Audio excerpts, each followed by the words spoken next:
Le capitaine Ibrahim Traoré, homme fort du coup d'État, s'est exprimé sur une radio burkinabé. Il dit, je cite, « Il y a de la manipulation des esprits, mais nous savons pourquoi nous avons décidé de faire ça. » Mon capitaine, bonjour. Bonjour. Quelle est la situation en ce moment? La situation en ce moment, il y a de la manipulation de l'information et de la manipulation des esprits. Mais nous, on est stoïques, on sait ce qu'on fait. Nous savons pourquoi nous sommes là, pourquoi nous avons décidé de faire ça. On apprend que le lieutenant-colonel Damiba s'est réfugié au niveau du camp de Cambouin-Saint. Est-ce que vous confirmez cela? Je ne peux pas confirmer parce que je ne l'ai pas vu partir là-bas. Mais selon les informations des hommes, ces hommes qui croient qu'ils sont avec lui, ils nous informent aussi. Par leurs informations, on pense qu'il est là-bas. C'est pour mener une contre-offensive, mon capitaine. Il a ordonné une contre-offensive ce matin. C'est pour cela qu'on a entendu des tirs dans la ville. Voilà, donc une partie des forces spéciales a été envoyée, peut-être, et j'insiste, ils ne connaissaient pas leur mission. La base aérienne aussi est manipulée.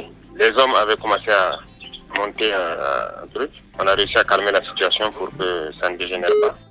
Je ne peux pas confirmer parce que je ne l'ai pas vu partir là-bas. Mais par nos informations, on pense qu'il est là-bas. Nous n'avons pas la main mise sur lui parce que nous n'avons pas voulu faire couler le sang. Nous sommes venus dans une logique de ne blesser aucun soldat. Nous n'avons rien contre lui. Le sous-lieutenant Jean-Baptiste Cabré, représentant les putschistes burkinabés, annonce à la télévision nationale, la RTB, que le lieutenant-colonel Damiba se serait réfugié au sein de la base française à Cambouin-Saint, afin de planifier une contre-offensive afin de semer le trouble au sein de nos forces de défense et de sécurité.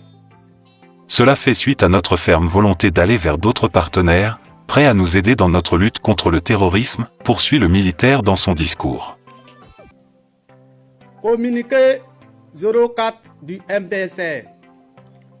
Peuple du Burkina Faso, combattantes et combattants. Le lieutenant-colonel Paul-Henri Sandaogo Damiba se serait refusé au sein de la base française à Cambouin-Saint en mesure de planifier une contre-offensive afin de semer le trouble au sein de nos forces de défense et de sécurité. Cela fait suite à notre ferme volonté d'aller vers d'autres partenaires prêts à nous aider dans notre lutte contre le terrorisme.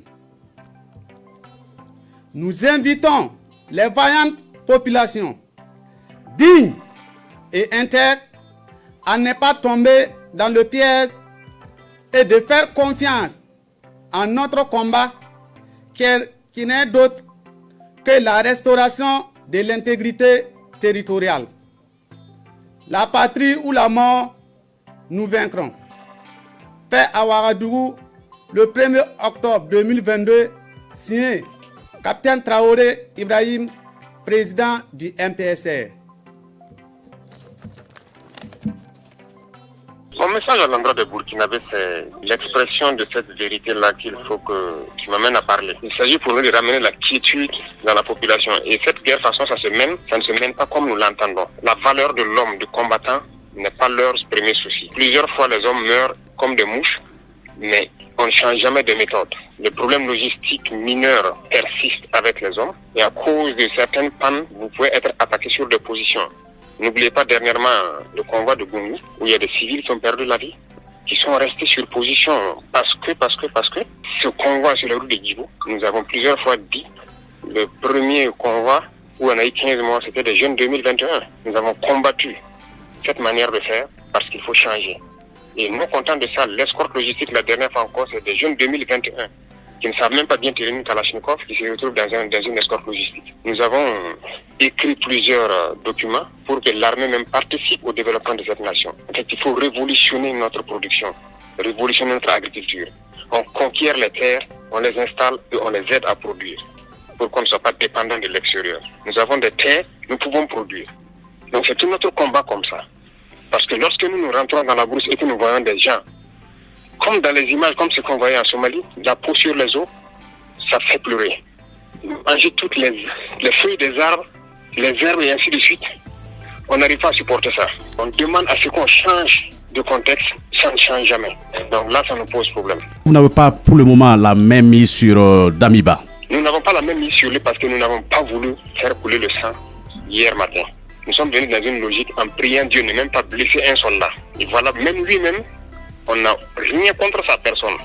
On n'avait aucune intention de le traduire devant une justice ou quoi que ce soit. C'est pas ça l'intention en fait. C'était qu'il se repose parce qu'il est fatigué. Et nous allons essayer de donner notre élan. Mais aujourd'hui, nous sommes vraiment surpris que c'est désolant qu'il veuille que nous nous affrontons. Et nous sommes sur nos positions. Et je sais que les jeunes soldats, la plupart, ils me connaissent. Les jeunes officiers, on a les mêmes idéaux. Je pense qu'eux, ils ne vont pas se laisser manipuler par ça. Voilà pourquoi il n'y a pas d'affrontement jusque-là. Nous n'allons pas affronter nos jeunes frères à cause d'un individu. Non. Le Burkina Faso a connu vendredi 30 septembre un coup d'État, le second en 8 mois. Les putschistes annoncent à la télévision que le lieutenant-colonel Damiba se serait réfugié au sein de la base française à Cambouin-Saint planifiée pour une contre-offensive. Ibrahim Traoré, nouveau chef de la junte, affirme qu'il y a de la manipulation des esprits. L'armée ne reconnaît pas le coup d'État militaire mais évoque une crise interne. La confusion régnait à Ouagadougou samedi soir après une déclaration de l'armée ne reconnaissant pas la prise du pouvoir, la veille, par des militaires qui avaient annoncé avoir démis le chef de la junte, le lieutenant-colonel Paul-Henri Sandaogo Damiba. En fin d'après-midi, 2 institutions françaises ont été prises pour cible par des manifestants, un incendie s'est déclaré devant l'ambassade de France à Ouagadougou, et un autre devant l'Institut français à Bobo-Dioulasso, selon des témoins dans cette ville de l'ouest du pays.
Gracias.